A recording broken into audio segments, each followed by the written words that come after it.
So hello everyone, आज हम लोग बात करने वाले हैं कि क्या सच में डोंगहुआ एनिमे से ज्यादा अच्छी है, क्योंकि ये चीज बहुत बहुत बहुत ज्यादा कंट्रोवर्शियल है। इसलिए हम इसके ऊपर अपना पर्सनल व्यू देने वाले हैं। और अभी हम एक डोंगुआ के यूट्यूबर हैं, इसका मतलब ये नहीं है कि हम डोंगुआ की साइड देंगे।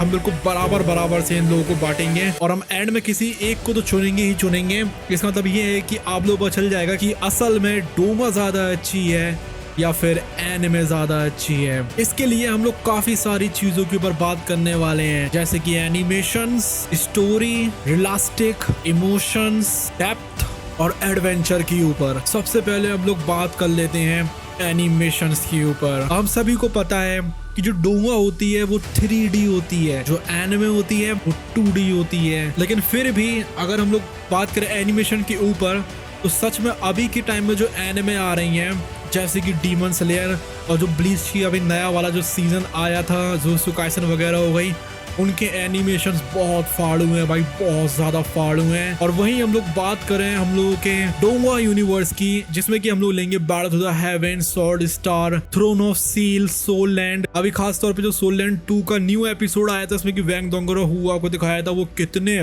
मस्त ग्राफिक्स थे यार सच में। तो यहाँ पर हम लोग किसी एक ना एक को तो चुनना ही है। और देखो, जिसको 2D ज्यादा अच्छा लगता है देखने में, उनको 2D वाले एनिमेशन ज्यादा अच्छे लगेंगे। जिनको 3D ज्यादा अच्छा लगता है, उनको 3D वाले एनिमेशन ज्यादा अच्छे लगेंगे। हमें पर्सनली दोनों अच्छे लगते हैं, लेकिन फिर भी जो 3D वाले होते हैं उसमें हमें बहुत ज्यादा रियलिस्टिसिटी लगती है। इसलिए हम यहाँ पर चुनते हैं डोंगुआ को।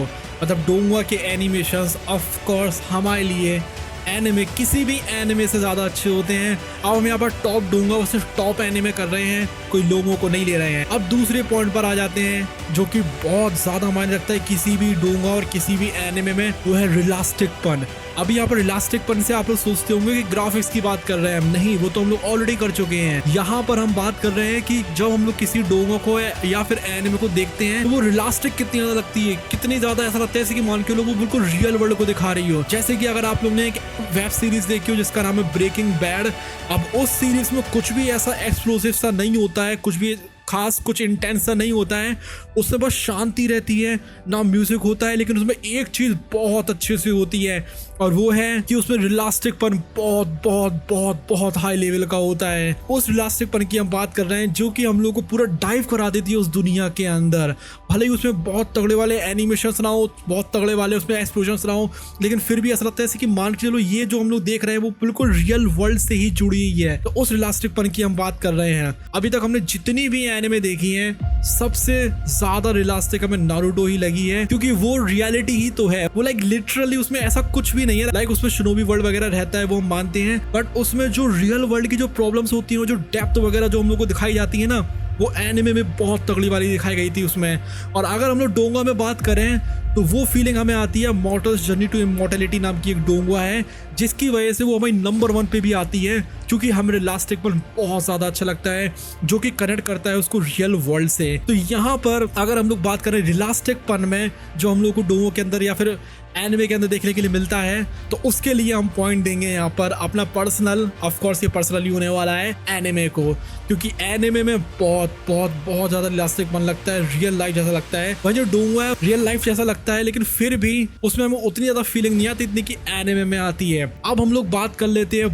बहुत ज्यादा इंपॉर्टेंट फैक्टर की, बहुत ज्यादा, जो कि है इमोशंस। क्योंकि इमोशन अगर किसी डोंगुआ या एनिमे में नहीं है, तो वो चाहे कितने भी अच्छे एनिमेशन कर लें, उसकी पॉपुलैरिटी कुछ खास बढ़ने वाली है नहीं। तो यहाँ पर हमने सबसे ज्यादा जो इमोशनल आज तक एनिमे देखी है, वो नारुतो है, डीमन स्लेयर है, अटैक ऑन टाइटन है। लाइक ये बहुत ज्यादा दिल को छू कर गई थी हमें लिटरली, इसलिए हमें बहुत बहुत बहुत ज्यादा अच्छी लगती हैं। हमने जब नारुतो देख रहे थे ना भाई, हम उसमें इतना बार रोए थे ना भाई, लाइक लिटरली रोए नहीं थे, बट बहुत ज्यादा उसमें लाइक इमोशंस आ रहे थे। हमने एक एनिमे देखी थी योर लाइक इन अप्रैल, जो कि एक पूरी रोमांटिक के ऊपर है, जिसमें कि लड़कियों को एक बीमारी होती है, वो मर जाती है। भाई वो यार कितनी भयानक लेवल की इमोशनल थी यार। I will eat your pancreas भी अच्छी थी, बट योर लाइन अप्रैल से ज्यादा इमोशनल चीज हमने शायद एनिमे वर्ल्ड में कभी कभी कभी नहीं देखी भाई। बहुत ज्यादा रहते हैं उसमें इमोशंस, और उनके फेशियल एक्सप्रेशन वगैरह भी बहुत ज्यादा बढ़िया रहते हैं। वहीं बात अगर हम लोग करते हैं डोंगुआ की, तो डोंगुआ में भी बहुत कर रहे इमोशंस आते हैं, बट हम रोए नहीं आज तक उसको देखकर कभी भी। जैसे कि हम लोग की बैटल थ्रू द हेवेंस वगैरह में जब मासे अलाव को दिखाया जाता है बार बार, जैसे कि वो डाओ होंग पर पहुंचता है, डाओ जोंग पर पहुंचता है भाई, जब वो 3 बार मर जाती है उसकी स्पिरिट, वो फिर भी वापस आता है एक दोस्त उनके सामने। भाई लिटरली यार वो सीन यार बहुत ज्यादा इमोशनल था। ऐसे अगर हम लोग रेनेगेड इमोर्टल की बात करें, रेनेगेड इमोर्टल के भी शायद 49 या 50 एपिसोड में आया था, जहां पर की लव स्टोरी दिखाई गई थी। भाई वो लव स्टोरी उन लोगों ने सिर्फ एक एपिसोड के लिए दिखाई थी, सिर्फ एक एपिसोड के लिए, वो भी सिर्फ 15 मिनट का, ओके, जिसमें कि उनको टाइम दिया गया था शायद 7 या 8 मिनट का। वो लव स्टोरी हम लोग को इस तरीके से दिखाई गई थी रेनेगेड इमोर्टल में, लिटरली हमें पूरे रोंगटे खड़े हुए थे सिर्फ 7-8 मिनट के लिए। हम लोग जानते भी नहीं थे वो कैरेक्टर कौन है। इसके पिछले वाले एपिसोड में उनको उसी एपिसोड में इंट्रोड्यूस करा गया, शायद एपिसोड नंबर 49 में। हमने उस सीन को कितनी बार देखा भाई, इतना भयानक वाला उसमें म्यूजिक बजता है, इतने भयानक उसके ग्राफिक्स होते हैं, वो वैगलिन का जो भाई फेस दिखाया जाता है भाई, सिग्मा एकदम भाई लाइक यार रेनेगेड इमोर्टल्स को भाई वो वाला सीन हमने बहुत बार देखा। पहली बार शायद उसको देखकर हमें आंखों में आंसू आए होंगे। तो लिटरली भाई अभी डोंगो को बहुत आगे बढ़ना है और बहुत सारी इमोशनल चीजें आने वाली हैं। इस मामले में हम दोनों को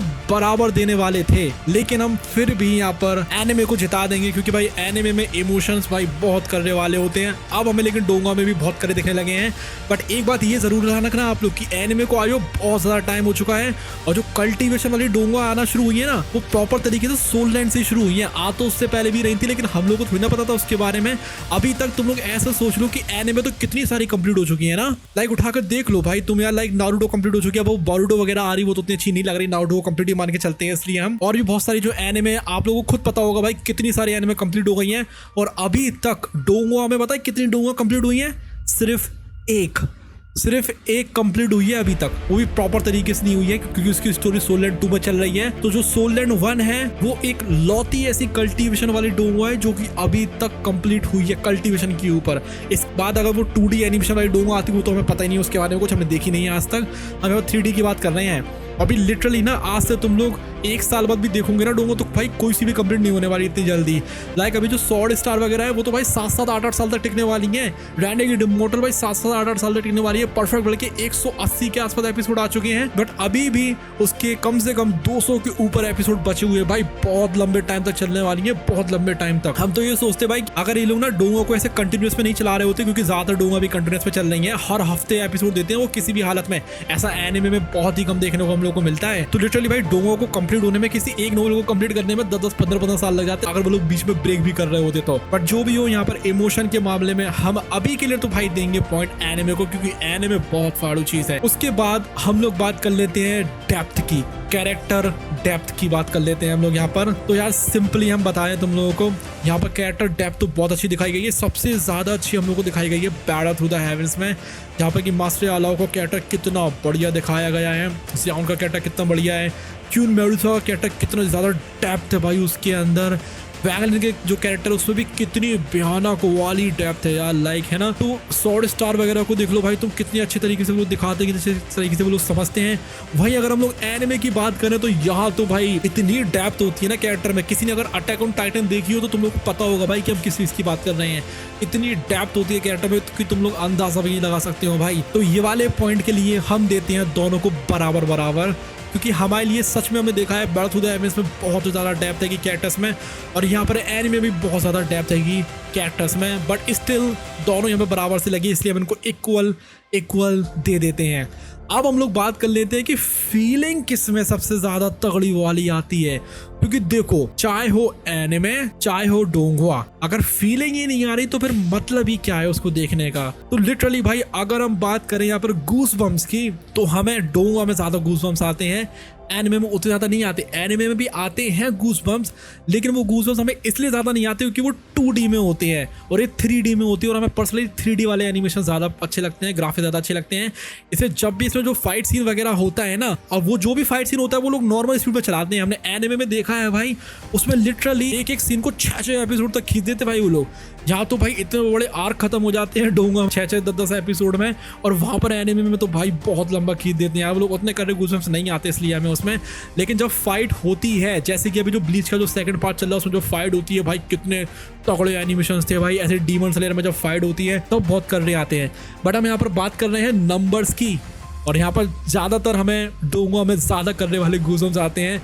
डोंगा में तो हर एक एपिसोड में गूज़बम्स आते थे, लाइक लिटरली अभी जो रेनेगेड इमॉर्टल है ना उसके पिछले करीब 20 एपिसोड उठाकर देख लो और कोई एक ऐसा एपिसोड नहीं होगा जिसमें कि तुम्हें गूज़बम्स नहीं आए भाई। लिटरली हर एक एपिसोड में आते। परफेक्ट वर्ल्ड में भी ऐसी होता है लगभग कि हर एक एपिसोड में गूज़बम्स आते हैं। पैर टू द हेवंस में भी आते हैं। लाइक इस चीज में हम देंगे यहाँ पर विन डोंगा को, लेकिन यहाँ पर हम लोग बात कर रहे थे कि फीलिंग किसमें ज्यादा तगड़ी वाली आती है दोनों को देखने में। तो फीलिंग यहाँ पर हम लोगों को आती है एनिमे देखने में, लाइक हमें एनिमे देखने में फीलिंग आती है बहुत ज्यादा तगड़ी वाली। अब हम लोग बात कर लेते हैं कि ओवरऑल कौन सी ज्यादा अच्छी है। तो देखो, किसी बंदे को अगर रियलिस्टिक पन ज्यादा अच्छा लगता है तो वो डोंगा को ज्यादा पसंद करेगा, क्योंकि डोंगा में बहुत ज्यादा रियलिस्टिक पन दिखाते हैं। लाइक ग्राफिक्स वाले रियलिस्टिक पन की बात कर रहे हैं हम। एनिमे में उतने अच्छे ग्राफिक्स नहीं हो सकते हैं किसी भी हाल में, क्योंकि वो 2D में होते हैं, वो 3D में होते हैं। और चाहे कितनी भी अच्छे ग्राफिक्स कर लो भाई, रहेंगे तो 2D। हम लोग जो डोंगा है उसमें रहते हैं 3D भाई, और 3D में भी वो लोग कितने अच्छे ग्राफिक्स बना रहे हैं तुम लोग को पता ही होगा, इसने डोंगास देखी हैं। लाइक सोल लैंड के 1 के तुम लोग देख लो आखिरी के एपिसोड जाकर भाई, इतने भयानक वाले हैंगे ना उसके, इतने भयानक वाले एनिमेशन है, इसकी कोई हद नहीं भाई। और अभी लिटरली जो नया आर्क आने वाला है हम लोग के बैटल टू द हेवंस है, वो भी बहुत तगड़े ग्राफिक्स हैं उसके।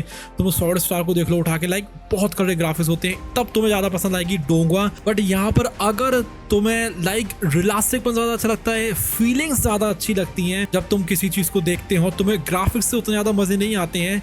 जैसे कि हम लोग बात करें GTA 5 और GTA San Andreas। GTA San Andreas में फीलिंग ज्यादा अच्छी आती है क्योंकि लाइक उसमें बस सब कुछ बहुत अच्छा था लिटरली। और वही बात करी जाए GTA 5 तो उसमें उतनी अच्छी फीलिंग नहीं आती है, बट उसके ग्राफिक्स बहुत ज्यादा अच्छे हैं। तो यहाँ पर ना ये GTA San Andreas versus GTA 5 जैसे ही कुछ हो गया। GTA San Andreas है हम लोग की एनिमे और GTA 5 है हम लोग की डोंगा। अब आप लोग डिसाइड करो कि आप लोगों को कौन सी ज्यादा पसंद है।